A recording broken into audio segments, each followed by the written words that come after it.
Xin chào các bạn, cuộc phiêu lưu của nhóm Luffy đến đảo trên trời. Tại đây bọn họ đã gặp Eno, một tên tự xưng là chúa trời. Một cuộc chiến đã nổ ra ác liệt, liệu Luffy và các đồng đội có chiến thắng được hắn ta hay không? Xin mời các bạn đón xem nhé. Mở đầu bộ phim Đảo Hải Tặc, nhóm mũ rơm trên tàu Gormeli đang rong ruổi khám phá đại hải trình. Bọn họ đang tiến đến Grand Line, bất ngờ từ trên trời rơi xuống những mảnh gỗ.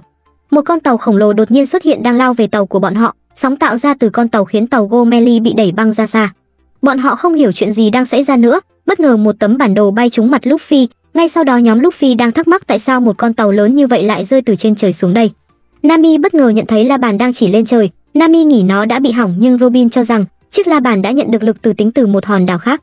Nếu kim la bàn chỉ lên trời thì nó đã phát hiện một hòn đảo trên trời. Luffy liền đưa ra tấm bản đồ, đó là bản đồ đảo trên trời. Ba tên ngốc này muốn đi lên đảo trên trời ngay, nhưng Nami phát hiện ra chiếc bản đồ không chỉ dẫn đường đi đến đó. Trời đang sáng, bất ngờ xuất hiện màn đêm, tức khắc những bóng người khổng lồ xuất hiện khiến tất cả kinh hãi. Bọn chúng định dùng cây giáo tấn công bọn họ. Cả đám hoảng loạn tức tốc chạy trốn nhanh nhất có thể. Ngay sau khi chạy đến đảo Java, Nami nói rằng vì la bàn chỉ lên trời nên chỉ còn cách đến đó. Robin đi đến với thông tin mới. Tấm bản đồ thể hiện thị trấn Móc Thao, vẽ bên trái đang là vị trí của bọn họ, phía bên kia là dấu 10. Có một người Java sống tách biệt bên đó. Bọn họ lập tức đến đó. Trước mắt là một lâu đài, nhưng bất ngờ đó chỉ là hình ảnh mang tính chất minh họa. Luffy liền bước vào ngôi nhà. Nami bên ngoài nhìn thấy cuốn sách với tựa đề Nolan nói dối, cô liền dở ra xem. Ngày xưa cách đây 400 năm về trước, có chàng trai tên Mông Blanc Nolan sống tại biển Bắc. Anh là một nhà thám hiểm nên hay kể về cuộc phiêu lưu của mình, nhưng người dân không biết cuộc phiêu lưu đó có thật hay không. Trong một lần sau cuộc phiêu lưu, anh đã tâu với nhà vua về việc mình tìm thấy một núi vàng trên một hòn đảo ngoài biển và muốn dẫn nhà vua đến đó để chứng minh. Vượt muôn trùng khó khăn, bọn họ đã đến được đảo, nhưng bọn họ chỉ thấy một hòn đảo bình thường. Anh ta liền bị kết tội tử hình vì nói dối. Lời nói chân chối của anh ta là núi vàng đã chìm xuống biển, nhưng không còn ai tin Nolan nữa. Đến chết Nolan vẫn nói dối. Đột nhiên một con chim kỳ lạ xuất hiện gần bọn họ. Một người đàn ông xuất hiện từ mặt biển kéo Luffy xuống. Ông ta nhảy lên cao đe dọa bọn họ. Sanji chạy đến chiến đấu với ông ta. Cả hai lao đến trao đổi võ công với nhau. Bất ngờ ông ta rút súng bắn. May mắn Sanji đã né kịp, lão ta định bắn tiếp thì bất ngờ đổ gục xuống đất. May mắn cho lão Chopper đã cứu ông ta một mạng. Ngay sau khi tỉnh lại, lão ta đã xin lỗi vì sự hiểu nhầm bọn họ là những tên ăn trộm. Ông ta liền nói rằng bản thân còn hai thuộc hạ hàng ngày vẫn luôn lặn xuống biển để tìm vàng. Luffy liền hỏi cách để lên đảo trên trời. Ông ta cười lớn và không tin điều đó, và nói rằng chỉ một người tin vào điều đó, đó là Nolan nói dối. Ông ta cũng chính là cố tổ của lão ta. Cả vương quốc vẫn chế giễu gia tộc bọn họ cho tới giờ, nhưng cả dòng họ không ghét ông ấy vì Nolan là một người trung thực. Nolan đã bị xử tử trước hàng trăm gương mặt chế giễu kia. Luffy lại muốn lên đảo trên trời. Ông ta liền đem một cuốn sách ra. Đó là nhật ký của Nolan, trong đó có nhắc đến đảo trên trời và cá trên trời. Ông ta nhắc nhở bọn họ có một hiện tượng lạ tại vùng biển này, cứ một tháng xảy ra vài lần. Có một đám mây đế tích, chúng che phủ khắp bầu trời kể cả ánh sáng ban trưa của mặt trời. Nếu đảo trên trời có tồn tại, đó chính là nơi lý tưởng nhất. Vượt qua đám mây đế tích kia, một vòng xoáy sẽ bắn lên trời. Cách hoạt động của nó như sau: sâu bên dưới biển có một hang động chứa khí, dòng nước biển thấp chảy vào làm sức nóng trái đất, nung nấu nước biển thành hơi nước, áp suất hơi nước tạo ra vụ nổ lớn dưới đáy biển. Nếu bay lên đó mà trên trời không có đảo sẽ rơi xuống biển vỡ tan tành. Bọn họ sẽ gia cố tàu Gormeli giúp nhóm Luffy. Nhóm Luffy liền lên đường. Một cột nước đẩy con tàu bay lên cao. Con tàu đang chạy trên cột nước, một con quái vật liền rơi xuống. Nami liền ra lệnh răng bùng lên. Luồng gió đã đẩy tàu Gormeli bay lên cao. Bọn họ đã bay đến tầng mây. Con tàu liền đâm qua một đại dương trên mây. Con tàu vừa thoát ra, đôi cánh của nó đã gãy làm hai, cả nhóm đã thoát nạn thành công. Lúc này những người trên trời đang ngồi lại đền Kami. Tên Enen đang ấp ủ một kế hoạch. Hắn muốn phá hủy hòn đảo trên trời và rời đi. Bất ngờ Enen đã cảm nhận được 7 người nhóm Luffy đến đây. Con tàu Gormeli lúc này bị một con tôm lớn bắt lấy. Nó liền đem bọn họ băng qua một con đường bằng mây. Trước mắt xuất hiện một bảng với chữ viết vùng đất của chúa trời Skype. Bọn họ liền bay đến một hòn đảo trên mây. Một khung cảnh thật hoành tráng xuất hiện trước mắt bọn họ. Cả nhóm liền vui mừng khi đã đặt chân lên đảo trên trời. Bất ngờ một ông lão và một con chìm xuất hiện. Ông ấy biết bọn họ là người biển xanh sống ở bên dưới. Một cô gái đang đi đến đây thì bị tấn công với con cá lớn. Ông lão liền cưỡi con chim bay đến tiêu diệt con cá kia. Những con quái vật khác lại tấn công. Nhóm Luffy lao đến kịp thời giải cứu cô gái kia khỏi lũ quái vật này. Cô ấy tên là Konis và cảm ơn bọn họ đã giải cứu mình. Bọn họ liền ngạc nhiên vì chiếc Waver. Chiếc Waver di chuyển bằng các Dio. Đây là Dio gió. Nami đã lái được nó, cô liền bốc đầu thể hiện trình lái lụa của mình. Luffy cùng học đòi nhưng tay lái của cậu ta quá tệ. Cuối cùng Zoro và Sanji phải cứu Luffy về. Một tên béo ú đột nhiên xuất hiện. Hắn đến đây để bắt nhóm Luffy vì tội đột nhập bất hợp pháp. Hắn ta là Satori. Hắn muốn bắt bọn họ để hiến tế cho chúa trời Enen. Luffy liền hỏi người muốn đánh nhau hay sao. Hắn ta tấn công Luffy. Cậu Lu đã né được rồi phản đòn, nhưng tên Satori đang lao đến đánh văng cậu ta. Sanji lao lên tấn công nhưng cũng bị đánh văng xuống. Cô gái Konis giải thích do những tu sĩ này thường dùng mantra. Sanji tức giận vì hắn ta có thể dự đoán được đòn tấn công của bọn họ. Ông già kia nói rằng tên kia đã dùng vỏ ốc xung chấn, đó là một đòn xung chấn này có thể làm tổn thương bên trong cơ thể. Con tôm đỏ đột nhiên xuất hiện kéo Chopper và cáo nhỏ về tàu rồi đem bọn họ rời đi. Konis nói rằng phải ngăn tôm hùm đỏ trước khi nó đem bọn họ đến Upper Rat. Đó là đảo Chúa Trời, là nơi đài tế thần nằm ở đó. Nami liền mượn Quá Nét đuổi theo bọn họ. Robin và Konis và Rozo liền đuổi theo sau. Chuyện ở đây Luffy lo tất. Ngay sau đó nhóm Zoro đã đến đảo Chúa Trời. Ông lão phát hiện tên Sura, một tên tu sĩ cũng đã đến chỗ đài tế thần. Trong khi đó con tàu Gomeli đã bị đưa đến đài tế thần, tên Sura cũng đã ở đây, hắn liền tấn công Chopper. Sura đâm cây thương liên tục vào Chopper, cây thương đâm vào thành tàu khiến nó bốc cháy, hắn muốn hiến tế bọn họ cho Chúa Trời. Chopper không may bị đâm trúng khiến cậu đau đớn, cáo con cũng bị đánh ra sàn, hắn chuẩn bị kết liễu cậu thì ông lão đã bay đến kịp thời. Sura nhận ra ông ta là cựu Chúa Trời, hắn lập tức đuổi theo. Cả hai đang đánh nhau trên không ác liệt. Trong lúc này tên Satori điều khiển quả bóng tấn công nhưng quả bóng chỉ chạm nhẹ vào Usopp, cậu tức giận đá vào nó thì phát nổ. Hắn điều khiển con rồng lao đến đuổi theo Luffy, Sanji nhắc nhở cậu phải né ra, Luffy liền nhảy lên chiếc dây mà tên kia đang điều khiển con rồng. Luffy nhận thấy rồi kéo đứt sợi dây, Satori kéo mạnh sợi dây khiến con rồng lao về phía hắn ta cùng Luffy khiến con rồng nổ tung, may mắn cả hai đều thoát nạn, Luffy đã bắt được hắn ta. Sanji đang tức giận vì hai người bọn họ suýt về chầu trời, ngay lập tức Sanji tung cú đá vào đầu tên kia khiến hắn bị hạ gục. Tại làng mây mù, một cô bé có khả năng lắng nghe đã nhận ra hai tên tu sĩ là Sura và tên Satori đã bị thương. Tộc trưởng Sandia điều động các chiến binh lên đường tấn công đảo Chúa Trời, bọn họ đang bay qua thuyền của nhóm Zoro. Robin muốn biết họ là ai, Konis nói rằng họ là tộc người Sandia. Họ là những chiến binh nổi dậy chống Chúa Trời Enen và các tu sĩ. Lúc này trận chiến đang diễn ra ác liệt giữa hai phe. Nami từ xa đã nhìn thấy một di tích, cô lập tức chạy đến đó. Kỵ sĩ bầu trời lúc này đã bị những sợi dây trói chặt lại. Sura lao đến tấn công dũng sĩ, trưởng tộc chạy đến bắn pháo làm dũng sĩ rơi xuống đất. Sura liền lao vào tấn công trưởng tộc khiến anh ta bị một đâm vào vai, ngọn lửa liền bốc cháy, anh ta lập tức chạm tay vào người tên Sura. Đó là Reject công phá, hắn ta liền nhận cú trưởng và bị hạ gục. Đây là cuộc chiến diễn ra 400 năm từ thời các chiến binh Kangara bảo vệ thành phố vàng. 400 năm trước Kangara đã nhấn chìm rất nhiều tàu hải tặc và bảo vệ người dân của mình, nhưng vào năm đó vụ mùa thất bát khiến nhiều người đổ bệnh. Họ đã dâng lễ vật lên cho Kashigami, một con rắn khổng lồ bằng một cô gái với niềm tin bọn họ sẽ được thần linh bảo hộ. Cùng lúc đó một du khách đã đến hòn đảo, đó là Nolan. Anh đã nhận ra dịch bệnh trên đảo, lúc này con rắn đang tiến đến cô gái. Nolan lập tức lao lên giết chết con rắn khổng lồ và cứu cô gái. Trưởng tộc lúc đó đã lao lên tấn công anh ta. Ông ta muốn cô gái tự kết liễu bản thân mình nhưng Nolan đã ngăn cản kịp thời. Nolan muốn bọn họ cho bản thân thêm thời gian để tìm cách chữa dịch bệnh. Ngay sau đó Nolan đã đi vào khu rừng, một trận động đất đã diễn ra khiến Nolan bị mắc kẹt tại một khe nứt. Kangara nghĩ rằng đó là do thần linh trừng phạt anh ta. Lúc này Kangara mới nói ra cô gái hôm qua là con gái của ông ta. Ngôi làng luôn nghe lời của thần linh nên Kangara không thể xin tha mạng cho con gái mình. Đột nhiên một con rắn xuất hiện. Nolan lúc này mới nói về dịch bệnh kỵ Netsu diễn ra tại quê hương của anh đã giết rất nhiều người, nhưng giờ đây bọn họ đã tìm ra thuốc chữa trị căn bệnh đó. Tay anh ta đang cầm vỏ cây Kona. Chỉ cần chiết xuất Konin thì sẽ có thuốc chữa trị. Con rắn liền tấn công nhưng Kangara đã giết nó. Anh ta khóc nức nở vì muốn cứu dân làng. Ngay sau đó Polen đã cứu được dân làng bằng thuốc của mình. Bọn họ đã dẫn Nolan đến thành phố vàng với một chiếc chuông lớn tại đây. Bọn họ gọi chiếc chuông là ánh sáng Sandora, nhưng sau đó dân làng đã đuổi họ đi vì nhóm Nolan đã đốn những cây tổ tiên mà chưa được cho phép của dân làng. Nolan sau đó cảm thấy có lỗi vì điều này và quyết định rời đi. Một thủy thủ đoàn đã đến gặp cô gái kia và kể sự thật. Bệnh dịch kỵ Netsu kia đã lây nhiễm sang cả thực vật ở đây. Nolan đã biết được chuyện đó nên cho chặt tất cả số cây đó. Giờ khu rừng đã an toàn rồi. Ngay sau khi biết sự thật, dân làng và Kangara đã bất ngờ và chạy ra bãi biển, nhưng bọn họ đã bỏ lại số vàng và rời đi. Chiếc chuông đã vang lên thật to và xa, nhưng lời hàn gắn tình bạn và sự hiểu lầm đã được xóa bỏ. Kangara đã hẹn Nolan hãy quay trở lại đây, ông ấy sẽ chờ cậu ta ở đây và sẽ tiếp tục rung chuông để tàu cậu ta không lạc lối, để anh ta có thể đi đúng hướng. Quay trở lại với hiện tại, nhóm Luffy đã gặp được nhóm của Nami. Lúc này Nami mới đọc nhật ký của Polen. Sau vài năm ông ta quay lại Zeya, tàn tích vàng đã không còn ở đó nữa.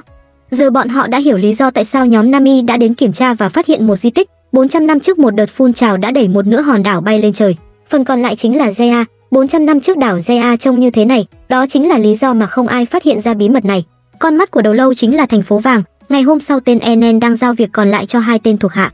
Lúc này Nami đang phân việc cho từng nhóm tìm kiếm sẽ đến con mắt phải sẽ có tàn tích rồi chỉ việc mang vàng về.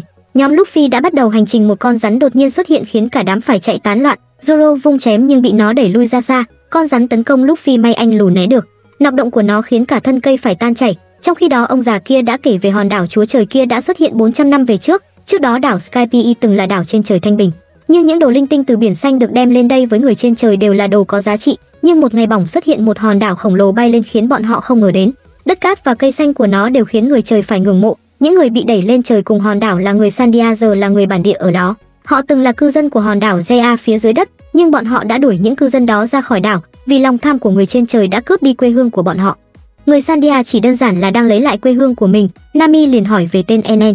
Lão già liền đáp 6 năm về trước ông ấy là chúa trời. Tên Enen bỗng xuất hiện ở đâu đó trên trời và chiếm quyền cai trị Apparat. Quân lực chúa trời của ông ta đã bị đánh bại và bị đẩy đi khổ sai. Bất ngờ tên Enen xuất hiện trên tàu khiến tất cả hoảng hốt. Hắn lập tức tấn công Sanji và Usopp bằng tia sét khiến hai người gục ra sàn. Enen muốn bọn họ chơi một trò chơi sinh tồn. Sẽ có 50 người bên hắn ta tham gia, 20 người Sandia và 4 tên biển xanh đã đi vào rừng và một người ở đây, tổng cộng 75 người tham gia. Ông già liền lên giáp đuổi theo Enen. Trận chiến đang diễn ra khắp hòn đảo, số lượng người đang giảm xuống một cách nhanh chóng. Enen lúc này đã tấn công tất cả người của tộc Sandia. Chopper đã hạ gục được một tên tu sĩ. Robin lúc này đã đến được di tích, cô ấy đã xuống được đường hầm bên dưới.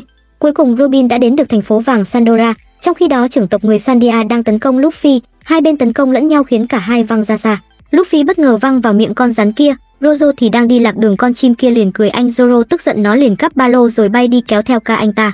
Chopper lúc này đang leo lên cây đậu thần, cậu sau đó đã đến được tàn tích. Đột nhiên Chopper bị tấn công khiến cậu ngất đi. Robin lúc này đã bị tên Ein phát hiện ra. Số vàng tại đây đã bị tên Ein lấy đi tất cả số vàng đó. Robin liền hỏi về chuông vàng nhưng Enen dường như không biết đến nó. Con chim lúc này thả Zoro xuống chỗ tên tu sĩ kia. Cậu bất ngờ nhìn thấy Chopper nằm trên đất bất tỉnh. Tại tàu Gomeli, Nami đang muốn đi ra tàu kiểm tra thử. Cô bất ngờ chạm mặt con rắn kia, nó liền đòi Nami bắn sống bán chết. Quay trở lại với tên Enen, hắn ta muốn biết Robin đã đọc được những thông tin cổ gì, nhưng Robin nói rằng nó hiện không ở trên này. Enen nhận ra khi hòn đảo bị thổi bay lên trời 400 năm về trước, có một tiếng chuông vang lên, chiếc chuông đó được làm bằng vàng. Rozo lúc này chuẩn bị chiến đấu với tên kia. Hắn ta bất ngờ tấn công Zoro, bình tĩnh tạo tư thế một đường kết liễu hắn ta. Nami lúc này đã chạy Wenner lên cây đậu thần trong khi con rắn đang đuổi theo sau. Bất ngờ Enen tung sét trên cây đậu thần khiến Nami và con rắn rơi xuống đất. May mắn ông già kia đã cứu Nami thoát nạn. Cả thành phố lúc này đang bị tàn phá khiến nó đổ sập xuống. Trưởng tộc Sandia đã nhìn thấy thành phố vàng mà anh ta tìm kiếm bấy lâu nay, đó chính là quê hương của bọn họ. Anh ta muốn tìm cái chuông nhưng Enen đã xuất hiện sau lưng anh ta. Anh lập tức nhảy lên quả bóng. Anh ta định bắn hắn nhưng tên Enen nói rằng trò chơi chưa kết thúc, giờ còn lại 5 người. Nami tưởng hắn không biết cô ở đây nhưng Enen lại nói còn 6 người khiến cô ấy khóc ra nước mắt. Con rắn đột nhiên xuất hiện, Enen lập tức cho nó giật điện lăn ra ngất. Bọn họ biết được hắn ta đã ăn trái ác quỷ, đó là trái Goro Goro. Trong những năng lực mạnh thì năng lực của nó được xem là bất khả chiến bại, năng lực sấm sét. Đền Kami lúc này đã bị phá hủy. Mục đích của tên Enen là ném tất cả mọi người ở đây xuống dưới mặt đất. Khi nghe vậy ông già liền tức giận hét lớn nhưng Enen đã lao tới giật điện ông ấy. Giờ còn lại 5 người, hắn ta muốn dẫn bọn họ tới Fairyverse, nhưng bọn họ đã từ chối hắn. Nghe vậy lập tức muốn giết hết bọn họ. Robin bị giật điện liền ngất đi. Rozo tức giận lao đến tấn công nhưng cơ thể hắn ta đã hóa điện năng, hắn liền tấn công Zoro. Trưởng tộc lập tức bắn hắn ta nhưng cú bắn đã bị cản lại. Enen tự đắc tự cao cười lớn rồi gõ vào cái trống sau lưng. Một tia sét hình con chim lao ra tấn công trưởng tộc khiến anh ta đau đớn. Zoro vội lao đến nhưng anh bị dính đòn tương tự khiến cả hai bị hạ gục. Giờ chỉ còn Nami, hắn muốn đem Nami đến một chỗ thú vị. Bọn họ liền đi đến một con tàu khổng lồ. Với con tàu này bọn họ sẽ đến Fairyverse. Luffy lúc này đã tìm được lối ra từ miệng của con rắn kia, vì cơ thể là cao su nên cậu lăn theo bậc thang. Luffy đang vui mừng hào hứng thì phát hiện đồng đội của mình đang bị thương. Robin còn tỉnh đã nói với Luffy về việc Nami bị bắt đi. Enen lúc này đã nhận ra Luffy đang chạy đến, hắn bước ra. Nami vui mừng gọi lớn tên cậu. Luffy lúc này tức giận vì Enen đã tấn công đồng đội của mình. Cậu lao lên tấn công. Enen tự tin vì Luffy hệ siêu sức mạnh, anh phóng tia sét lao đến người Luffy tạo ra ánh sáng khổng lồ. Bất ngờ Luffy không hề hấn gì cả, còn ngơ ngác đứng nhìn. Enen cho rằng Luffy đã tránh đòn giỏi, hắn lại tấn công tiếp vào người của Luffy, nhưng cậu tiếp tục không bị làm sao cả. Enen lại tấn công cậu lù. Luffy tức giận vung nắm đấm khiến hắn phải lùi ra sau, khiến Enen phải há hốc mồm. Luffy lao đến tung nắm đấm khiến Enen bay ra sau. Nami nhận ra Luffy là người cao su có thể khắc tinh với sấm sét. Enen lúc này mới biết Luffy là người cao su. Cậu lao đến liền bị ăn một gậy vào mặt. Luffy lại tung nắm đấm nhưng Enen đã bắt được tay của cậu. Hắn ném Luffy xuống sàn tàu. Khi sấm sét không có tác dụng, Enen đã tìm cách chiến đấu khác. Hắn đi đến khởi động con tàu nhưng cánh quạt bắt đầu quay, cả mặt đất xuất hiện một con tàu khổng lồ. Những đám mây tích điện được con tàu xả ra bên ngoài. Người dân lúc này nhận được thông tin phải sơ tán vì Enen đang định phá hủy những hòn đảo. Mây tích điện đã biến thành một quả cầu, nó đang tiến về hòn đảo kia và nhấn chìm nó trong một vụ nổ khổng lồ. Cả hòn đảo đã bị phá hủy. Luffy tức giận lao đến tấn công nhưng Enen đã hóa vàng bao lấy tay cậu ta. Khối vàng đã kéo Luffy rơi xuống khu rừng bên dưới. Nami tức giận nói không muốn đi cùng hắn ta. Enen nghe vậy đã đe dọa cô, hắn biết có hai người đang cố leo lên tàu. Trong khi đó trưởng tộc Sandia nhớ lại lời một ông già đang nói về lời hứa dung chung vì người bạn đó, nhưng Nolan vẫn chưa nghe tiếng chuông đó. Sandia năm đó đang đến để dung chung vàng. bất ngờ mặt đất nứt làm hai cả hòn đảo bị đẩy bay lên trời. Nolan sau khi dẫn nhà vua đến đó thì không thấy hòn đảo đâu nữa. Tên nhà vua đã xử tử Nolan và dùng một tên lạ mặt nói dối để Nolan bị tử hình, những thành viên khác của đòn thì bị bắt lại. Người dân lúc này tin rằng Nolan đã nói dối bọn họ, cuối cùng anh bị tử hình, hòn đảo kia đã bay lên trời và rơi vào cây đậu thần. Chiếc chuông bị đánh bay ra xa tạo ra một tiếng chuông lớn, những tên lính của người trên trời đã nhìn thấy hòn đảo và tấn công bộ tộc Sandia. Người dân bộ tộc lúc này đang bị thương nặng, bọn lính kia nhân cơ hội chạy đến tấn công, Kangara lập tức đem người phản công. Kangara muốn bảo vệ bộ tộc và lời hứa của anh với Nolan khi anh quay lại đảo Zea để tìm kiếm họ, lời hứa sẽ gặp lại nhau một ngày nào đó. Luffy lúc này lăn đến với khối vàng kia, cậu cố gắng leo lên cây đậu thần để đến chỗ con tàu, chuông vàng đang nằm trên đỉnh của cây đậu và Enen đang truy tìm nó. Trưởng tộc nghe vậy liền hỏi Robin, tên Enen lúc này đang tấn công Nami, hắn định kết liễu cô bằng một chiêu. Usopp kịp thời tấn công hắn ta nhưng hắn đã đỡ lại, cậu lập tức bị tấn công. Hai người định dùng Waver để nhảy xuống dưới vừa chạy được thì bị Enen tấn công. Nami định cứu Usopp, bất ngờ Sanji đã chạy đến giải nguy, hắn liền tấn công khiến cả hai rơi xuống. Sanji cảm ơn tên chúa trời Eno đã châm thuốc giúp cậu ta và muốn nói tên Enen đi chết đi. Con tàu đột nhiên bắt đầu rung lắc dữ dội, động cơ con tàu đã bị Sanji phá hỏng. Usopp bất ngờ leo lên con tàu để cứu Sanji, cậu ta lập tức nhảy xuống hòn đảo bên dưới. Nami đang lái Waver đi tới biết Luffy đang chạy đến con tàu, Nami vội đuổi theo cậu ta. Enen lúc này đã chỉnh lại bánh răng để con tàu tiếp tục hoạt động, hắn ta đang quan sát tìm chuông vàng ở đâu. Một ánh sáng chói lóa xuất hiện trước mặt hắn, đó chính là chiếc chuông vàng. Hắn muốn đem chiếc chuông đi cùng đến Fairyverse. Nami lúc này cũng đã đuổi kịp Luffy. Bên trên là một quả bóng tích điện khổng lồ. Nami muốn Luffy rời đi ngay nhưng cậu ấy muốn dung chuông vàng để chứng minh hòn đảo trên trời là có thật. Nami sau đó viết trên một cái lá với thông tin muốn nhóm Zoro chém ngã cây đậu để nó rơi về phía con tàu. Zoro lập tức chém cây đậu cùng trưởng tộc kết hợp để nó ngã về phía con tàu kia. Nami lập tức chở Luffy lao đến ngọn cây đậu rồi lao về phía con tàu. Enen lập tức tạo ra sấm sét khổng lồ khiến đám mây tích điện tỏa sáng khắp một vùng. Luffy lao lên đám mây tích điện kia, cậu xoay cánh tay vàng của mình khiến đám mây bắt đầu chuyển hóa điện vào khối vàng trên tay cậu ta, cuối cùng đám mây đã biến mất. Luffy chuẩn bị tung nắm đấm vào Enen, hắn ta lập tức hóa hình tấn công. Luffy liền tung đấm đánh bay Enen văng vào chiếc chuông khiến hắn ta bị hạ gục. Tiếng chuông đã vang lên sau 400 năm về tình bạn của Kangara và Nolan, tiếng chuông đang vang xa trên bầu trời. Ông chú và hai con khỉ cũng đã nhìn thấy hình bóng Luffy trên đám mây khổng lồ kia và biết hòn đảo trên trời là có thật. Giờ đây hai tộc đã bắt tay kết thúc cuộc chiến. Đến đây là hết tập phim Đảo Hải Tặc One Piece, Episode of Sorajima. Các bạn cảm thấy video này thế nào? Hãy để lại bình luận phía dưới nhé. Đừng quên cho chúng mình một nút like và share cũng như bấm nút đăng ký kênh tớ review phim nhé. Còn bây giờ xin chào và hẹn gặp lại các bạn yêu quý của tớ nhé. Bye bye các bạn.